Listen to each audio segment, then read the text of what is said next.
This is the Ielts listening test.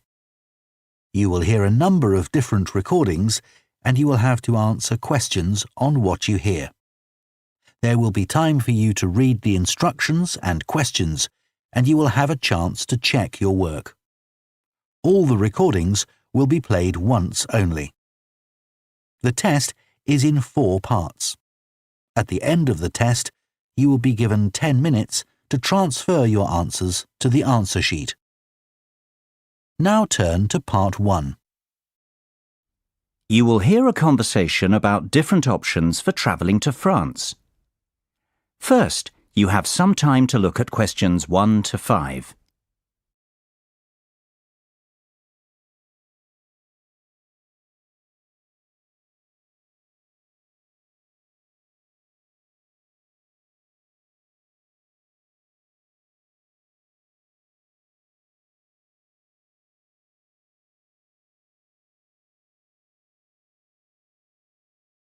Now we shall begin. You should answer the questions as you listen, because you will not hear the recording a second time. Listen carefully and answer questions 1 to 5. Good morning. Hi, How can I help you? I'm looking for information about travelling to France. I'm studying in Nice next year and need to go there in September. I'm thinking of driving, so I guess it's either through the Channel or by ferry. I think the ferry's a lot slower, isn't it? Indeed it is. It takes around 9 hours from London to Paris, including the overland bits. And usually it's more expensive too, unless you book well ahead of time. Then sometimes the ferry's more affordable. How much does it cost? Well, when you take the train and the ferry now, you must buy your tickets separately. Actually, I'd prefer to take the Channel. How much does that cost? That depends on your travel date and availability of tickets, but you can expect to pay about £50 each way for the car, in addition to your passenger fares. It's not cheap. No. Will you be using your car a lot while you're in France? Not really. But I'll have a lot of luggage, so it seems like the easiest way. Besides, I hate flying. Driving is never the easiest way to get from the UK to France, I'm afraid. And of course, your steering wheel will be on the wrong side when you get there. If you're not going to need your car when you arrive, may I suggest leaving it at home and travelling by train? It's much faster, more affordable, and you can take as much luggage as you need. There aren't limits. Oh, I didn't know that about the luggage. That's good. It would certainly be more relaxing, I suppose. OK, tell me about the train. It's definitely the most popular option these days. Eurostar has now captured over 70% of the London to Paris market from the airlines. And maybe this has something to do with the fact that 92.4% of Eurostar trains run on time, against just 65% of flights on the same routes. From central London to central Paris, Eurostar is faster than flying as well. And the Eurostar is what exactly? A train company? Oh, sorry. The Eurostar is the high-speed passenger train that runs from London to Paris via the Channel Tunnel. Eurostar can reach 186 miles per hour, and the journey takes just 2 hours 15 minutes. Before you hear the rest of the conversation, you have some time to look at questions 6 to 10. Pause the recording for 30 seconds. Now listen and answer questions 6 to 10. All right, so it's easy to get to Paris, but what about Nice? It's a fair bit farther. Yes, but it couldn't be easier. There are 2 main options. You can leave London at 7:27 in the morning, then transfer in Paris to catch the TGV train at 11:46, which takes about 5.5 hours, and be in Nice in time for an evening meal. Or you can take any Eurostar to Paris in time to catch the 22:25 from Paris, which arrives in Nice at 8:54. It's a longer journey, but many people prefer the convenience of travelling overnight. Yes, that appeals to me. About how much does the overnight journey cost? The example I've pulled up on the computer now costs £135 return, but sometimes it's lower, as low as £97. I'll write down a couple of website addresses for you, and you can search for various times and fares on your own. Thanks, that's great.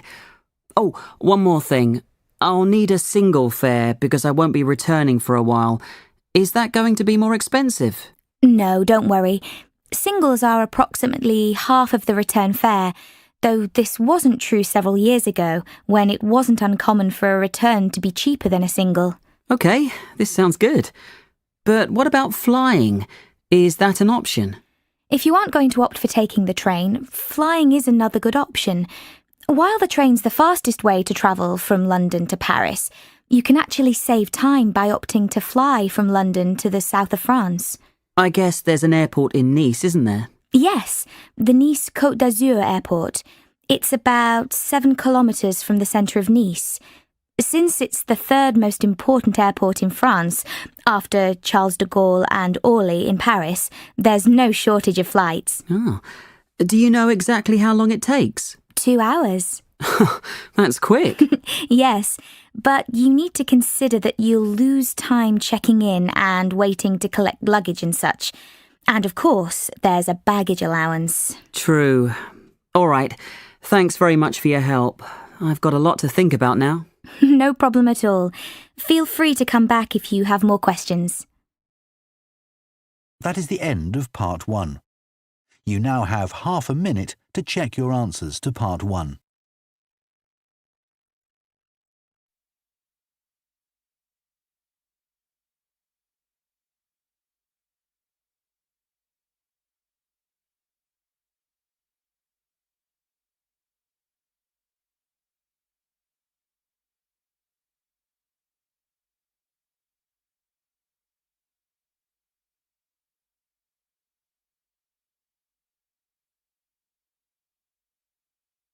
Part 2.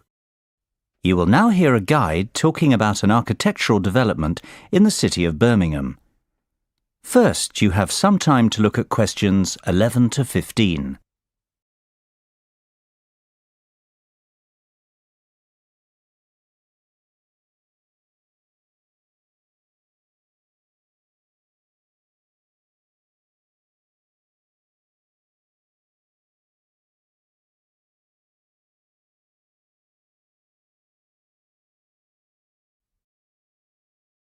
Now listen carefully and answer questions 11 to 15. Good morning, ladies and gentlemen. Thanks for joining me on our monthly excursion to visit new architectural and city planning developments in our city of Birmingham. Today, as you can see, we're here at the development site of The Cube, and its construction is well underway. Indeed, the year ahead will be an exciting year for Birmingham Development Company and its construction arm, Buildability, as the construction of The Cube, the most spectacular building in Birmingham, continues at speed. This new building, valued at over £100 million, has been designed by the internationally renowned architects Make. Their design team, led by Ken Shuttleworth, has created a 17-storey cube aimed at providing a spectacular contrast to the increasing number of towers appearing on the Birmingham cityscape. The complex 142-week building programme that will transform the Birmingham skyline upon its completion is currently over halfway through its development. The building will continue to rise over the coming year, with each floor taking 2 to 3 weeks to complete. As you can see to your right, the first shipment of the special gold anodised cladding that will adorn the cube has now arrived on site, and from February, the glistening golden exterior will begin to be installed, bringing the unique building to life. Late summer will see the topping out of the concrete frame of the cube structure, with the intricate metallic fretwork screen beginning to take shape in the early autumn. Before you hear the rest of the talk, You have some time to look at questions 16 to 20.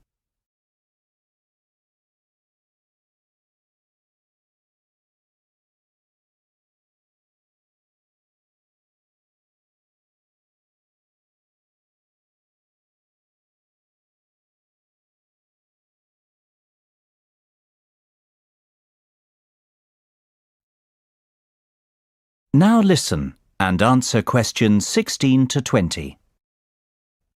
What has been accomplished to date in the city's regeneration has been nothing short of amazing. Yet we hope to set a new benchmark for developments in Birmingham. The Cube will bring forward a new standard of architecture and a building which will not only be Birmingham's most striking waterside location, but also one which is identifiable around the world. The Cube breaks all the boundaries of what has been achieved in Birmingham so far. The finished Cube will be a mixed-use building. It will house the city's first rooftop restaurant with panoramic views, whilst a boutique hotel and residential apartments below will feature internal views over the twisting atrium. Further down, high-specification Grade A office space is planned, with more exclusive retail and waterside restaurants at the base. The mailbox has already raised the bar in the quality and calibre of our architecture, and the retail offerings, worldwide brand names, and stylish restaurants have given Birmingham a contemporary profile, rivalling the capitals of Europe. From the outset, the Cube's design team sought to create a new landmark building for Birmingham, which fits into its context and which draws people in. Lined with coloured glass and with an exterior clad in shimmering metal fretwork, the Cube has visible links to Birmingham's heritage in engineering and jewellery manufacture. It was essential that the building created a strong visual presence, immediately identifiable as a gateway to the canal and city centre area to the north. Our city is a city of the future, and as a futuristic building with phenomenal foresight in style and design, the Cube is indicative of our plans in how we see Birmingham developing. The Cube will help to elevate us onto a global stage.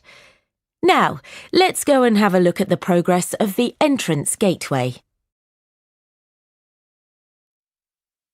That is the end of Part 2.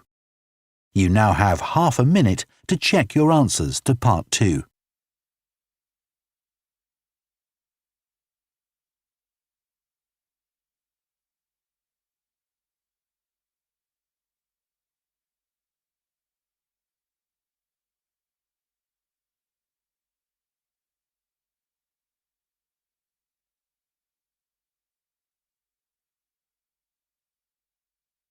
Part 3.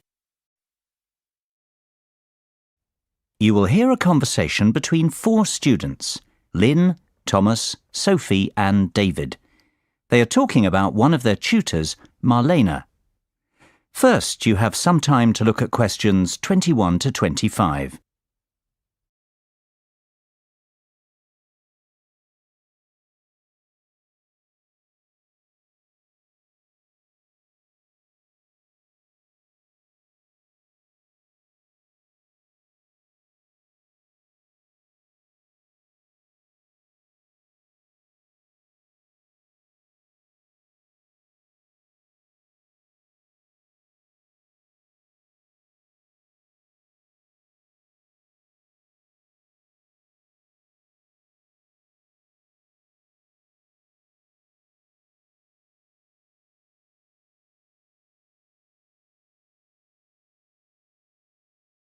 Now listen carefully and answer questions 21 to 25.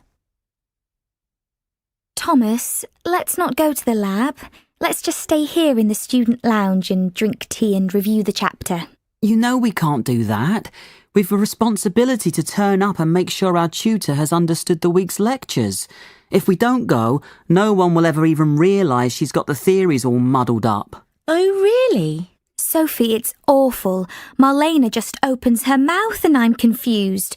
Really, Marlena's our tutor. Yeah, I gathered that. You lot have got no manners. I was in the middle of saying something.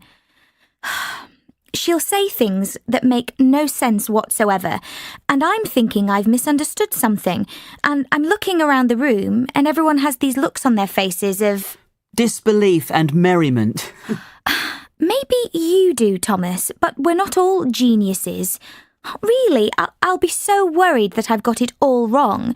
Then people start asking questions, and by, we figure out that she's mixed something up. That's too bad. It's not a good situation at all. But surely you're exaggerating a bit, Lynn. No, it's awful. I don't know how she got through her undergraduate studies, much less got accepted as a postgrad here. You'd think our professor would have some idea about her abilities. Before you hear the rest of the conversation, you have some time to look at questions 26 to 30.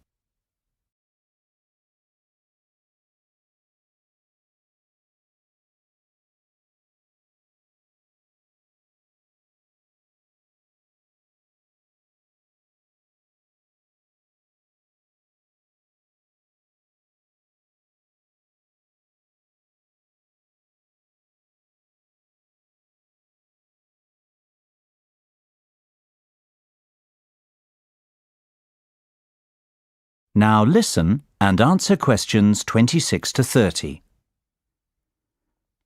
Marlena's an unusual name. Is she English? She's Spanish, David. She's got a really strong accent. Really, that's a lot of the problem, I think. I don't think she's thick. She just doesn't communicate very well. I'm not sure she understands us completely, especially when someone's joking around. And we do tease her a bit, I must admit. What a nightmare. I'd hate to have you in my class if I was a tutor, Tom. As long as you're clever, Sophie, you'd have nothing to worry about. But you've just said she's not thick. I think I've met her, actually. I think we had a class together maybe last year. She was really shy and quiet, hardly spoke the whole term. But she was always smiley and friendly. She seemed nice, actually, and I think she got one of the highest marks in the class. Maybe you've all picked on her so much that she's so nervous that she can't think clearly. Ever think of that? But we don't need to babysit. We need help. It's a difficult subject. Has anyone ever gone up and asked her for help individually? Yes, actually, I have. I couldn't understand one of the formulas in the first chapter. The theory about why it worked just made no sense to me. So I went and asked her about it, and she cleared it right up. She was very helpful.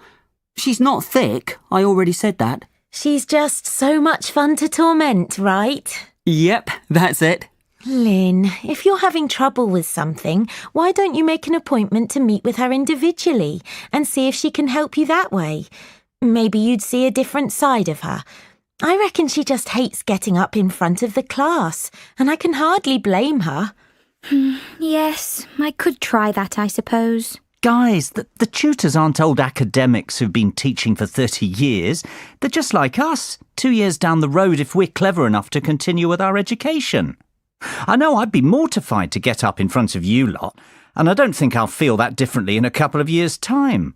You know, we're far more experienced as students than they are as teachers. You're right, David. Really, it's more like one of our mates is trying to help us out.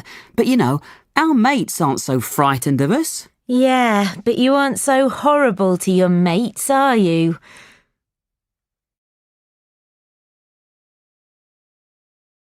That is the end of part 3.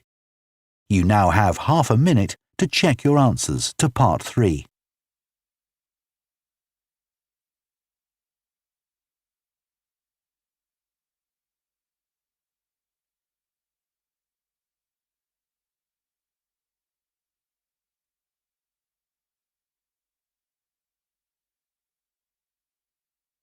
Part 4. You will hear a lecture on the illness tuberculosis. First, you have some time to look at questions 31 to 40.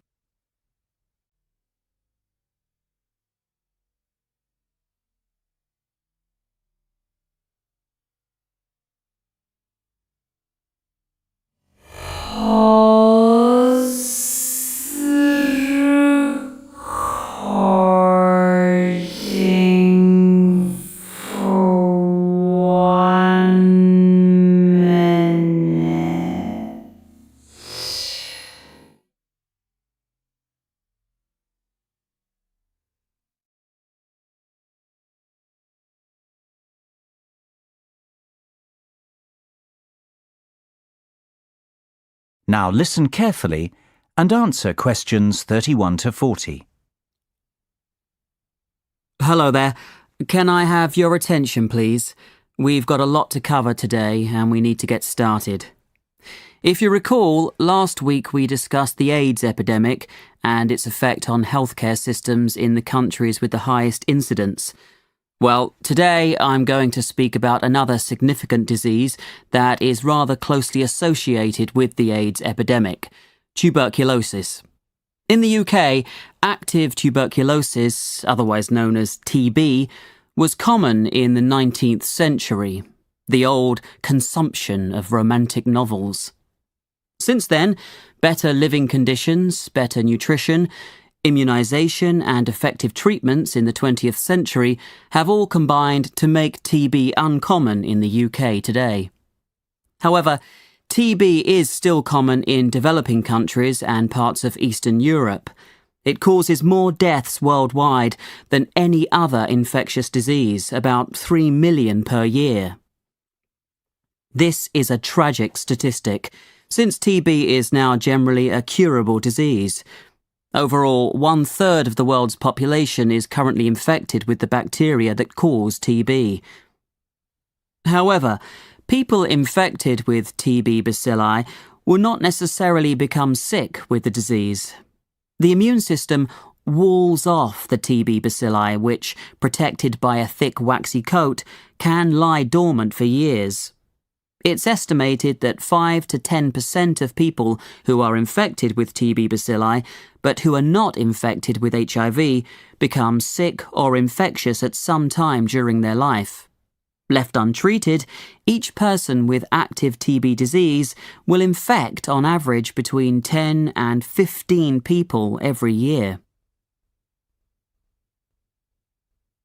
There are certain risk factors that make certain people more likely to become ill with TB. When people's immune systems are weakened, their chances of becoming sick are greater, for example, due to HIV infection, immune-suppressing treatment, or alcohol or drug addiction. Age is also a factor, with babies, young children, and the elderly being most susceptible. In addition, poor nutrition and lack of vitamin D are linked to TB. Finally, TB is more common in certain environments, such as among homeless people, among prisoners, in large cities, and in more impoverished areas. Until 50 years ago, there were no medicines to cure TB. Finding medicines to cure TB was a tremendous breakthrough. But now, strains that are resistant to a single drug have been documented in every country surveyed. What's more, strains of TB resistant to all major anti-TB drugs have emerged. Drug-resistant TB is caused by inconsistent or partial treatment, when patients do not take all their medicines regularly for the required period, because they start to feel better, because doctors and health workers prescribe the wrong treatment regimens, or because the drug supply is unreliable. A particularly dangerous form of drug-resistant TB is multi-drug-resistant TB, abbreviated as MDR-TB, which is defined as the disease caused by TB bacilli resistant to at least the 2 most powerful anti-TB drugs. Rates of MDR-TB are high in some countries, especially in the former Soviet Union, and threaten TB control efforts. While drug-resistant TB is generally treatable, it requires extensive chemotherapy, up to 2 years of treatment, with second-line anti-TB drugs. These second-line drugs are more costly than first-line drugs and produce adverse drug reactions that are more severe, though still manageable. The recent emergence of extensively drug-resistant TB, called XDR-TB, particularly in settings where many TB patients are also infected with HIV, poses a serious threat to TB control, and confirms the urgent need to strengthen basic TB control and to apply the new WHO guidelines for the management of drug-resistant TB. That is the end of Part 4. You now have 1 minute to check your answers to Part 4.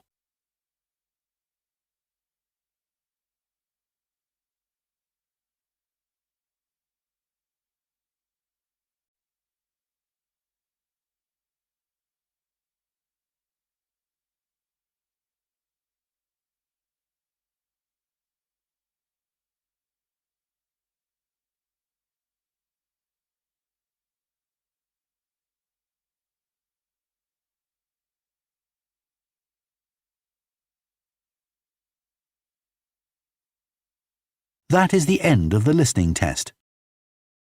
In the Ielts test, you would now have 10 minutes to transfer your answers to the answer sheet.